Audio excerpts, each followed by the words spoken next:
Ethan Tucker was running through a city that seemed to be coming apart at the seams. Towering skyscrapers swayed unnaturally in the distance, their metal skeletons groaning under the strain of a world in chaos.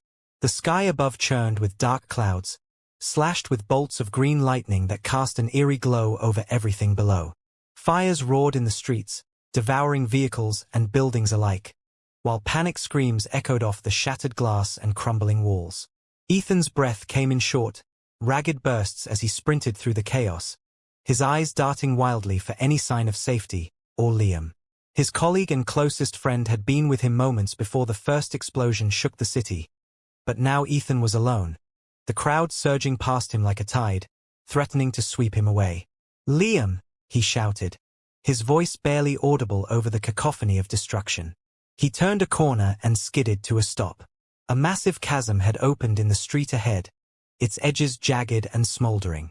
Cars teetered precariously on the edge before plunging into the abyss. Ethan staggered backward, his mind reeling. The ground beneath him trembled again, and he turned just in time to see a nearby building collapse, a tidal wave of dust and debris rolling toward him. "Ethan!" The voice cut through the din, and Ethan spun around to see Liam emerging from the smoke, clutching a metallic briefcase to his chest. His usually composed friend was pale, his eyes wide with fear. "They are coming!" Liam yelled, pointing behind him. Ethan followed his gaze and froze. Sleek, white drones hovered above the ruins, their reflective surfaces shimmering as if cloaked in liquid metal. Their glowing blue eyes scanned the area, locking onto any movement. With a low, menacing hum, they descended, their energy weapons powering up. "Run!" Ethan shouted, grabbing Liam's arm and pulling him toward a nearby subway entrance. They stumbled down the cracked stairs, their footsteps echoing in the darkness below. Ethan's heart pounded in his chest as they raced through the abandoned station, the sound of the drone's engines growing louder behind them. "This way!" Liam shouted, veering toward a maintenance tunnel. Ethan followed without hesitation, their breath ragged and their bodies aching. They plunged into the narrow corridor, the flickering overhead lights casting long shadows on the walls. Just as Ethan began to think they had escaped, a brilliant white light engulfed the tunnel. The hum of the drones intensified, and Ethan felt himself being lifted off the ground, weightless and disoriented. "No!" he shouted, reaching for Liam. But his friend was already disappearing into the blinding light. Everything went silent. Ethan jolted awake, gasping for air. His heart thundered in his chest as he struggled to make sense of his surroundings. The oppressive heat and chaos of the city were gone, replaced by a cold, sterile white room. The dream, or was it a memory, still clung to him, vivid and disorienting. He tried to sit up but found his arms and legs restrained. "Liam?" he called out, his voice hoarse. To his right, Liam stirred on a matching examination table, his face etched with confusion. He groaned as he came to, his eyes fluttering open. "What the hell?" Liam mumbled, pulling against the restraints. "Where are we?" Ethan scanned the room, his mind racing. The walls were seamless, glowing faintly with an otherworldly light. Strange symbols hovered in the air, shifting and pulsing like living hieroglyphs. A faint hum filled the space, the only sound other than their breathing. "Let me out of this," Liam demanded, struggling against the cuffs that held him in place. Before Ethan could respond, a door that seemed to materialize out of thin air slid open. Two figures entered, their presence immediately commanding attention. They were humanoid but unmistakably alien. Their green skin shimmered faintly, their long dark hair framing faces that were strikingly beautiful yet undeniably otherworldly. Clad in form-fitting white jumpsuits, they moved with a grace that seemed almost unnatural. Ethan's throat went dry. He had spent years studying theoretical xenobiology, but nothing could have prepared him for this. "Please, remain calm," one of them said, her voice melodic yet firm. She was slightly taller than her companion, her emerald eyes filled with a quiet determination. "Calm," Liam barked, his voice rising. "You abduct us and expect us to be calm." The taller alien stepped forward, her expression composed but serious. "I am Vala, And this is Varen. We mean you no harm. Ethan's mind raced as he tried to process their words. He glanced at Liam, whose face was a mix of anger and disbelief. Who are you? What do you want with us? Ethan asked, his voice steadier than he felt. Vala hesitated for a moment before speaking. We are members of the Verdant, a species from a distant planet. Our civilization is in grave peril, and we have sought you out because we believe you can help us. Help you? Liam repeated incredulously. By strapping us to tables and dragging us to wherever this is. Varen stepped forward, her voice trembling slightly. Please, you must understand. Our people are dying. The males of our species have been rendered infertile by a virus that we cannot cure. Without your assistance, we will face extinction. Ethan's skepticism fled. And you think abducting us is the solution? What exactly do you expect us to do? Vala's gaze met his, her expression earnest. We have studied your species extensively. Human DNA is uniquely resilient to the virus that plagues us. If we can integrate your genetic material into our reproductive process, we may be able to save our people. Liam scoffed. You've got to be kidding me. You want us to be breeding stock. Varen's face flushed a deeper green, her discomfort evident. Not like that. We would never force you to do anything against your will. We are asking for your help, your cooperation. In return, we are prepared to share knowledge and technology far beyond anything humanity has ever known. Ethan fell silent, his mind racing. He had dedicated his life to understanding life in all its forms, to exploring the unknown and pushing the boundaries of science. Yet this was beyond anything he could have imagined. How can we trust you? He asked finally. You abducted us. How do we know this isn't some elaborate trick? Vala's expression softened. I understand your skepticism, Dr. Tucker. But I give you my word. We mean you no harm. We are simply fighting for our survival, as any species would. Ethan's eyes narrowed. You know who we are. We do, Vala admitted. You and Dr. Hendricks were chosen because of your expertise and your compassion. You have dedicated your lives to improving the lives of others. We hoped you would understand our plight. Liam let out a bitter laugh. So that's supposed to make us feel better? You've turned us into lab rats, and now you want us to save your species. Varen stepped closer, her emerald eyes glistening with unshed tears. Please, we wouldn't ask if we weren't desperate. Every day, more of our people succumb to the virus. Our future depends on you. The room fell into an uneasy silence. Ethan glanced at Liam, who looked as conflicted as he felt. The logical part of him screamed that this was insane, that they were being manipulated. But another part, the part that had driven him to become a scientist, whispered that this was an opportunity to make a difference on an unimaginable scale. Finally, Ethan spoke, his voice low but steady. We'll listen, but no promises. Vala nodded, relief flickering across her face. That is all we ask. As the two aliens left the room, the door sliding shut behind them, Ethan and Liam were left alone to process what they had just heard. This is insane, Liam muttered, shaking his head. Ethan stared at the ceiling, his thoughts a whirlwind. Maybe, or maybe it's the most important thing we'll ever do. Unbeknownst to them, their decision would set into motion events that would ripple across galaxies, intertwining the fates of humanity and the Verdant in ways neither species could have imagined. Hours passed in silence after the initial confrontation. Ethan and Liam had been freed from their restraints and now sat in a circular, softly lit chamber. The walls shimmered faintly, pulsing with green and gold hues, as if the room itself were alive. A table stood at the center, adorned with translucent panels displaying symbols that changed and shifted like a living language. Neither man spoke at first, their minds still reeling. The dreamlike quality of their abduction had worn off, replaced by a stark, inescapable reality. Liam paced the room, his agitation evident. Ethan sat with his hands clasped, staring at the alien symbols as if they might offer answers. This is madness, Liam said, breaking the silence. They can't possibly expect us to just help them.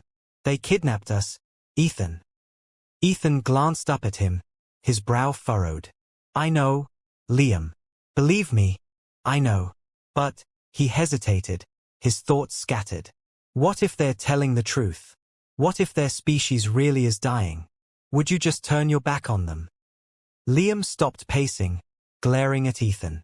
That's not the point. We don't even know if we can trust them. They've studied us, apparently, but they didn't bother asking for permission before pulling us into their spaceship. How do we know this isn't some elaborate scheme? Before Ethan could respond, the shimmering wall parted, and Vala and Varen entered the room. Their expressions were serious, yet there was a faint vulnerability in their eyes that hadn't been present before. Have you decided to speak with us? Vala asked softly. Ethan nodded, his gaze steady. We'll listen, but I'll tell you this up front. This situation doesn't exactly inspire trust. Varen flinched at his words, but Vala remained composed. We understand, and we will do whatever we can to earn your trust. But time is not on our side, and we need your cooperation. The two verdant women took their places across the table, their movements deliberate and calm. The translucent panels shifted, displaying vivid images that floated between them. A lush, vibrant world appeared, its surface teeming with life. Cities gleamed like jewels, blending seamlessly with the natural landscape. This is our home, Vala began, her voice tinged with sorrow. Chloris. For millennia, it was a sanctuary, a thriving ecosystem where our people lived in harmony with the land and each other. Our population grew, and our technology flourished. But it was not without cost. The images shifted to show laboratories filled with shimmering green liquid, biotechnological machines humming with life. Figures in sleek suits worked tirelessly, their expressions grim. Decades ago, a virus appeared, Vala continued. The Krill-ion virus. At first, it was confined to a single region, infecting only a small percentage of our population. But the virus mutated rapidly, targeting the reproductive systems of our males.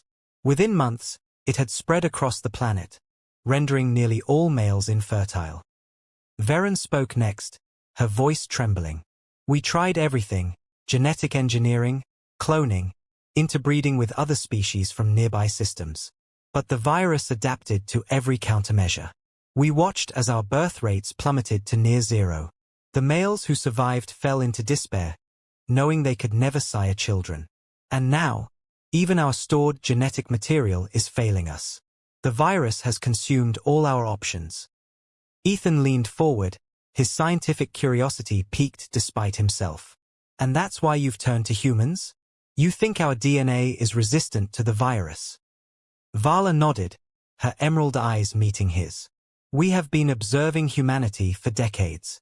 Your genetic makeup shares remarkable similarities with ours, yet it possesses a resilience to the virus that we cannot replicate. If we can integrate human DNA into our reproductive process, we believe we can create a generation of verdant immune to the virus's effects. Liam crossed his arms, his skepticism evident. You've been watching us? How long? And why choose us specifically? Varen hesitated, glancing at Vala, who answered. Your species caught our attention during your initial forays into space exploration. The vast diversity of your genome, your adaptability, and your potential intrigued us. As for why we chose you, you and Dr. Tucker are uniquely qualified. Your work in xenobiology and medicine demonstrates not only intelligence but also compassion. You've dedicated your lives to understanding and preserving life. We believed you would understand our plight. Ethan felt a twinge of unease. You're asking for more than just understanding. You're asking us to risk everything. This isn't a small favor. Varen's gaze softened, her voice barely above a whisper. We know, and we wish we didn't have to ask. But our people are dying, Dr. Tucker. We are not conquerors. We are not monsters. We are survivors, clinging to the hope that someone, anyone, will help us. The room fell silent again, the weight of her words pressing on them all. Liam looked away, his jaw tight. Ethan rubbed his temples, his mind racing. You're asking us to Provide genetic material, Ethan said finally, his tone cautious. What does that entail? Are you talking about natural conception? Veren's cheeks flushed a deeper green, and Vala shook her head. Not initially. Our scientists have developed methods for collecting and isolating genetic material, sperm samples, that can be integrated into our reproductive process in a laboratory setting. But there are risks, and we would need your cooperation to refine the process. Liam let out a dry laugh, the sound bitter. So, what? You abducted us because you think we're sperm donors? This is insane. Ethan shot him a look, then turned back to Vala and Veren. You're offering us knowledge and technology in return. But what guarantees do we have? How do we know you'll return us to Earth when this is over? Or that our genetic material won't be misused? Vala's expression softened. You have my word, Dr. Tucker. We are not interested in conquest or manipulation. We only want to survive. If you choose to help us, you will oversee the entire process. You will have access to our research and full control over how your contributions are used. And when our work is complete, we will return you to Earth safely. Liam shook his head. It's too much to ask. Even if we agree, the ethical implications alone. Veren interrupted, her voice breaking. Every moment we delay, more of our people succumb to the virus. We are out of time, Dr. Hendricks. Please. Ethan glanced at Liam, who looked torn between frustration and reluctant sympathy. He understood his friend's hesitation. The situation was far from ideal. Hell, it was beyond comprehension. But the raw emotion in the Verdant's eyes made it impossible to ignore their plea. Finally, Ethan spoke, his voice quiet but firm. We'll think about it. That's the most I can promise right now. Vala inclined her head, a glimmer of hope in her expression. That is all we ask. Thank you. As the two Verdants left the room, the shimmering door closing behind them, Ethan and Liam sat in silence, the weight of the decision before them settling heavily on their shoulders. Ethan, Liam said after a long pause, his voice low. What if this is a trap? What if we're just pawns in some larger plan? Ethan sighed, running a hand through his hair. I don't know, Liam. But if what they're saying is true, can we really just walk away? Could you live with yourself if we did? Liam didn't answer. Instead, he stared at the glowing walls, his thoughts a storm of doubt and fear. Ethan leaned back in his chair, the enormity of the situation crashing over him. He couldn't shake the feeling that whatever decision they made, it would shape the fate of more than just one species. And deep down, he knew that their choice, however impossible, was one they couldn't avoid. The Verdant Research Facility was unlike anything Ethan or Liam had ever seen. The sprawling structure, nestled beneath a shimmering biodome, was a fusion of nature and technology, a harmonious blend that seemed to breathe with life. The walls were alive with bioluminescent veins of green and gold, casting a serene glow that pulsed softly with the rhythm of an unseen energy source. Everywhere Ethan looked, he saw innovations that dwarfed anything on Earth, a testament to the Verdant's advanced civilization, now teetering on the brink of extinction. Guided by Vala and Veren, Ethan and Liam stepped into what could only be described as a central hub of scientific activity. The room buzzed with movement as Verdant scientists worked at stations filled with holographic displays and organic-looking machinery. The air smelled faintly of ozone and something floral, a reminder that they were on a world unlike any they had ever imagined. This is where we will conduct the genetic integration experiments, Vala explained, leading them into a circular chamber at the heart of the facility. The room was dominated by a glowing cylindrical apparatus that hummed faintly, its translucent walls filled with a swirling green liquid. Strange symbols danced across its surface, and a ring of control panels encircled the base. What is this? Ethan asked, stepping closer to inspect the device. Veren answered, her voice tinged with pride. This is our reproductive synthesis chamber.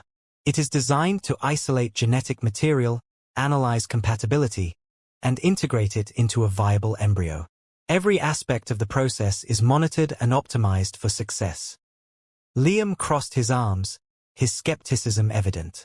And you're telling us this has failed? With all of this technology. Vala's expression darkened. It's not the technology that's failing, it's the virus. The Krill-ion virus adapts to every countermeasure we develop, targeting the embryos at their earliest stages of growth. We've tried every known genetic combination, but the results are always the same, non-viable embryos. Ethan rubbed his chin thoughtfully. And you believe human DNA might succeed where verdant DNA has failed? Yes, Varen said, her emerald eyes meeting his. Our preliminary simulations show that human DNA, when combined with verdant DNA, has a unique resistance to the virus. But the simulations are just projections. We need to test the process in a controlled environment. Liam exhaled sharply. And by controlled environment, you mean us? Vala nodded solemnly. We need your cooperation to proceed. Without your genetic material, we have no chance of success. Ethan glanced at Liam, who looked as though he wanted to argue but couldn't quite muster the words. The gravity of the situation was clear. An entire species depended on them. Ethan turned back to Vala and Varen. All right, he said, his voice steady. We'll help, but we have conditions. Vala's gaze softened, and she nodded. Of course. You will have full access to our research, complete oversight of the process, and final say on how your contributions are used. And, Liam interjected, you'll return us to Earth when this is over. No tricks. Varen's expression was earnest as she replied, you have our word. We are not your enemies, Dr. Hendricks. We are simply desperate. The first phase of the experiment began the following day. Ethan and Liam were introduced to the Verdant scientific team, a group of brilliant and compassionate individuals who worked tirelessly to save their people. Despite the language barrier, the Verdant used advanced translation devices to facilitate communication, and soon the two humans found themselves immersed in a world of alien science. The initial procedures were clinical. Ethan and Liam provided genetic samples, which were then analyzed by the Verdant's machines. The reproductive synthesis chamber hummed softly as it processed the samples, its translucent walls lighting up with intricate patterns. Verdant scientists monitored every step, their faces etched with a mixture of hope and apprehension. We'll begin with artificial integration, Vala explained as they observed the process from a viewing platform. If we can create a viable embryo in the chamber, it will prove that human DNA can resist the virus. Ethan watched intently as the chamber's liquid began to swirl, tiny particles of light coalescing into a glowing orb. For a moment, it seemed as though the process might succeed. But then the orb flickered and dissolved, its light extinguished. The room fell silent. Varen's shoulders slumped, and one of the Verdant scientists shook his head in frustration. It's happening again, Varen murmured. The virus is attacking the embryo before it can stabilize. Ethan frowned. Is there a way to isolate the virus? Study how it interacts with the embryo at this stage. We've tried, Vala said, her voice heavy with defeat. The virus is unlike anything we've encountered. It adapts too quickly, attacking any synthetic attempt at reproduction. The only way it might be overcome, she hesitated, glancing at Varen, who looked equally uneasy. Ethan's stomach tightened. What is it? Varen took a deep breath. The only way to replicate the natural conditions of verdant reproduction would be through natural conception. The words hung in the air like a thunderclap. Liam broke the silence first. You've got to be kidding me. You're saying the only way this works is if we? He trailed off, his face a mixture of shock and disbelief. Vala nodded slowly. We hoped to avoid this option. But the virus's adaptability leaves us no choice. Natural conception is the only process that the virus has never encountered. It may be our last chance. Ethan's mind raced. He had anticipated many challenges when he agreed to help, but this was beyond anything he had prepared for. You're asking us to father children with your people. Varen's cheeks flushed a deeper green, and she nodded. We understand the enormity of what we're asking. And we would never force you. But if there is any chance that natural conception could save our species. Liam turned away, running a hand through his hair. This is insane. This isn't just science anymore, it's personal. How are we supposed to make a decision like this? Ethan remained silent, his thoughts a storm of doubt and responsibility. He looked at Vala, who stood before him with an expression that was equal parts desperation and determination. "This is more than we bargained for," he said finally. "We need time to think about this." Vala nodded, her voice soft. "Take all the time you need. We will respect whatever decision you make." That evening, Ethan and Liam found themselves alone in their quarters, the weight of the day's revelations pressing heavily on them. The room was spacious and comfortable, filled with bioluminescent plants that gave off a soothing glow. But neither man felt at ease. Liam paced back and forth, his agitation palpable. "I can't believe this. We came here to help them, but now they're asking us to create life with them. This isn't what we signed up for, Ethan." Ethan sat on the edge of his bed, his head in his hands. "I know, Liam. But think about what's at stake. Their entire species depends on us. Can we really turn our backs on them?" Liam stopped pacing and stared at him. "And what about us? What does this mean for our lives? For who we are?" Ethan looked up, meeting his friend's gaze. "I don't know. But I do know one thing: if we don't try, we'll regret it for the rest of our lives." Liam sighed, his shoulders slumping. "This is the craziest thing we've ever done." Ethan managed a faint smile. "Maybe, but it might also be the most important." As they sat in silence, the enormity of their decision settled over them. They had crossed a boundary that few could even imagine, a boundary that would change the course of their lives and the fate of an entire species. And deep down, they both knew there was no turning back. The decision to pursue natural conception was met with mixed emotions. Ethan and Liam, still grappling with the enormity of their choice, stood before Vala and Varen in the central hub of the Verdant facility. The alien women had been patient, giving the humans time to process, but the desperation in their eyes was unmistakable. Ethan spoke first, his voice steady despite the unease in his chest. "We've decided to help. If this is truly the only way to save your people, then we'll do what we can. But we have conditions." Liam nodded, crossing his arms. "We need to ensure everything is consensual. Everyone involved, humans and Verdant, needs to understand the emotional and psychological stakes. This isn't just about survival. It's about respect." Vala's emerald eyes shimmered with gratitude, and she inclined her head. "You have our word. The process will be approached with the utmost care and dignity. Consent and transparency will be our highest priorities." Varen added, her voice trembling with emotion, "Thank you, both of you. You cannot imagine the hope you've given us." Ethan nodded solemnly. "Let's get started." The program began with careful planning and preparation. Vala and Varen assembled a group of Verdant volunteers, women who had stepped forward to participate in this unprecedented endeavor. Each had her own reasons for joining the program: a longing for a future, a determination to fight for their people, or simply the courage to take a step into the unknown. Ethan and Liam met with each volunteer individually, discussing the process, addressing their concerns, and establishing a bond of trust. These conversations were deeply personal, revealing the humanity, if one could call it that, beneath the Verdant's alien exterior.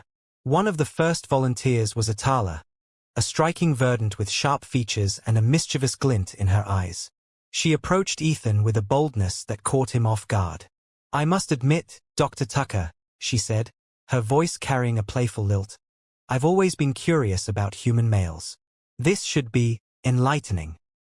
Ethan cleared his throat, his cheeks flushing.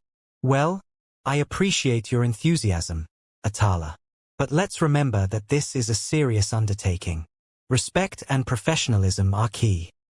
Atala chuckled softly. "Of course, Doctor. But surely even scientists are allowed a sense of humor." Liam, meanwhile, found himself drawn to Nia, a soft-spoken Verdant with an analytical mind and a quiet determination. Their conversations often veered into philosophical debates about the nature of life and the responsibilities of creation. "Do you ever wonder," Nia asked one evening, "what it means to be a parent, not just biologically, but emotionally? To create life and guide it, knowing it will shape the future. Liam hesitated, her words striking a chord. I've thought about it, but I think we're all still figuring out what that responsibility means. Maybe we're not just saving your species, we're shaping something entirely new. These connections deepened over the following weeks as the program progressed. Ethan and Liam became more than participants.